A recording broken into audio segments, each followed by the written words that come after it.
Welcome to Hella Tight 90s, a show about 90s nostalgia hosted by me, Lou. Now, you might be shouting at the screen at this point, "Oi, Grandpa, why are you living in the past, you senile twat?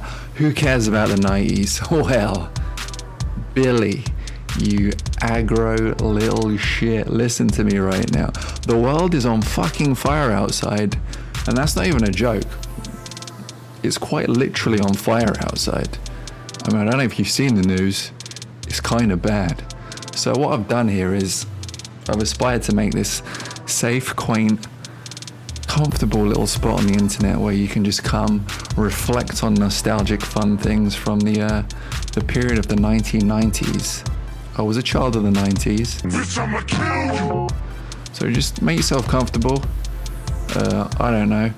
Crack open some sort of 90s inspired drink, preferably not something from the 90s because I don't know, I don't want people getting food poisoning, but just get comfortable. On this inaugural episode of Hella Tight 90s, I'm going to take a look at one of the defining 90s cultural events for children everywhere. That shit was Pogs. So check this out, I'm gonna kick some facts straight from Nostalgia HQ, aka my big dumb brain. Firstly, Pogs were dumb little piece of shit cardboard discs that had an assortment of equally dumb pictures on them. It was led by a mascot that looked something like a Captain Caveman ripoff.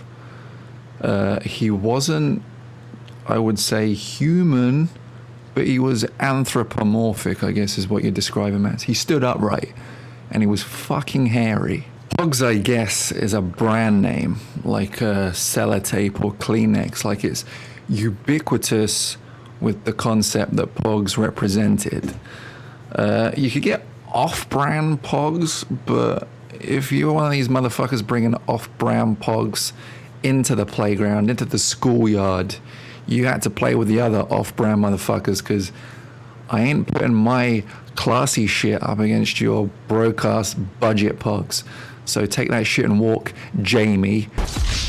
Now, I know what you're thinking. Man, kids in the 90s was retarded. Why would they give any kind of shit about small pieces of circular cardboard and plastic? Well, I mean, you're not wrong. We kind of were retarded, but at the same time, I ain't gotten to the meat of this pie yet. And that's playing the game.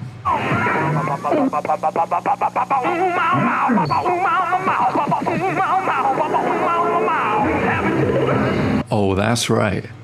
This wasn't just a lucrative 90s con job that got all the kids paying for useless dog shit cardboard solely for the purpose of collecting said useless dog shit cardboard. Oh no. Hell no. We bought that useless dog shit cardboard because, man, we played each other with that useless dog shit cardboard.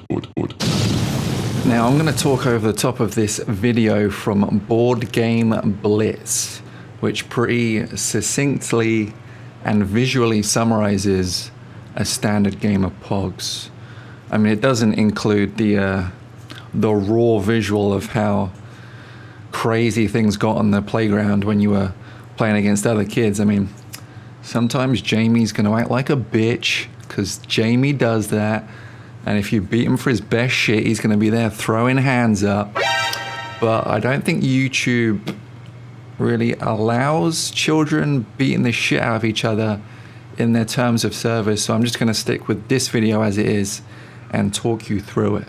So we got 3 stacks here, which assumes there's 3 players, which is unusual to me because normally it'd be 2 stacks. It'd be your stack and your opponent's, and you'd be comparing that shit, checking both stacks are worth the battle, and, you know, making sure this motherfucker Jamie isn't sneaking in some bullshit homemade cards like he normally does because he's a cheap piece of trash. So once you're both cool with the look of the stacks, which would normally be the same amount from both sides, unless you agree for whatever reason that one's putting in more. I don't know, just random example. Maybe your opponent has a sick pog of that caveman mascot, like riding a surfboard over a dinosaur or some dope shit like that. Then perhaps you're putting in 2 extra for that one that you want. Next, you're combining the stacks. Normally all face down so that you can't see the dumb graphics. I don't think this video actually displays that, but our version of the rules, they're all face down. That way you couldn't just be honing in on like that one that you wanted and like being a goddamn pog sniper, just taking out cards left and right. Right. Now comes the real shit. We're gonna be talking about slammers. Slammers are plastic instruments of destruction. They're statement makers, basically. They're the missing piece in the pog tapestry I've weaved for you so far. That stack of useless dog shit cardboard is the goal, and the slammers are the ball. Make sense? But that is not all. Oh no, dear sweet Billy. You poor naive little shitbird Billy. That's not all. Slammers were a fashion statement. They came in all sorts of frankly pretty dope looking designs and colors. I mean, just look at this shit. The designs still look cool 20 years later. And to finish this thought off, if you were indeed the biggest dick swinging 8-year-old on the playground, you had this beast of a slammer. Let's deconstruct this menace to pog society. Firstly, bladed edges for enhanced contact. Secondly, holographic skull design, baby boy. You are making them piss their little bitty briefs. Now, third and final, that shit is made of metal. Now, I've even to this day been vague on the rules here. That shit always seemed like it may have been going slightly against the spirit of the game. But listen, if you were the absolute badass bringing a piece of work like that to the table, man, you're welcome. Come into my home, take a seat. Have you met my wife? She's yours now. This house, fuck it, yours. I'll just move out.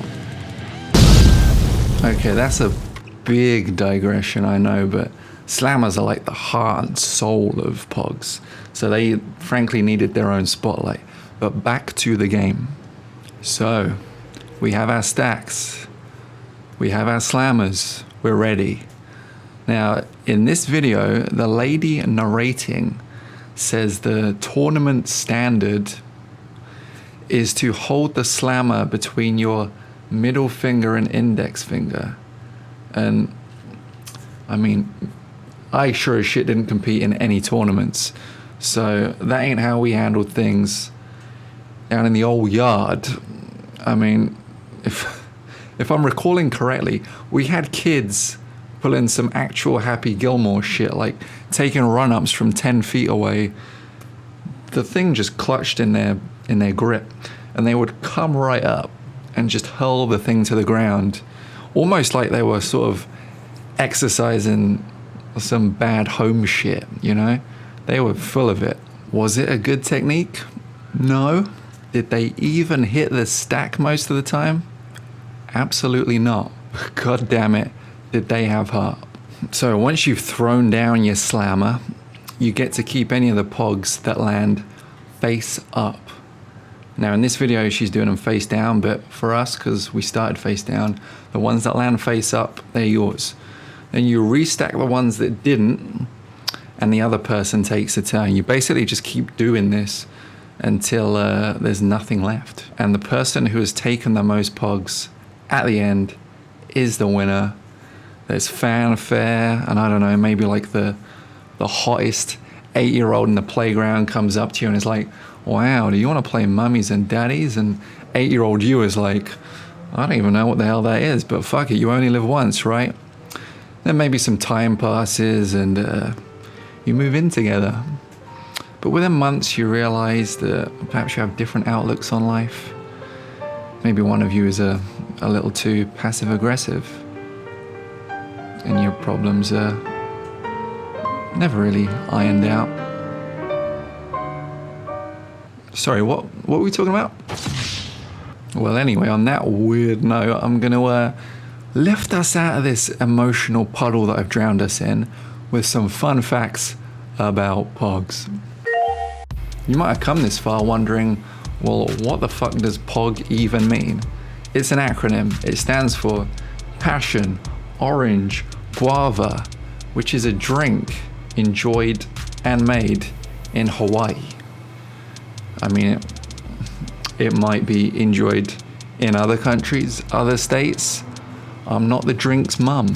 Those useless dog shit cardboard discs that we've come to know as Pogs were actually included as promotional items with the Pog drink in Hawaii. However, and I'm gonna have to read this from my notes, the idea of the game of Pogs, because I don't want to get her name wrong, is attributed to a Hawaiian school teacher named Blossom Galbizo, which is a fucking fantastic name. Way back in 1991, she sort of adapted the game from a game she played as a kid that used milk caps instead of the Pogs that we now use, or did in the 90s. She showed this game to her class, subbing in Pogs, obviously, and shit just took off. That mascot that I mentioned earlier, that Captain Caveman looking rip-off motherfucker, actually has a name. His name is Poglodite. Obviously a play on troglodyte. It's kind of clever, but to me, I mean, I can't look at him without seeing like a really hairy Gary Busey. I mean, just look at the teeth. Look at those chompers. They're like the size of his face.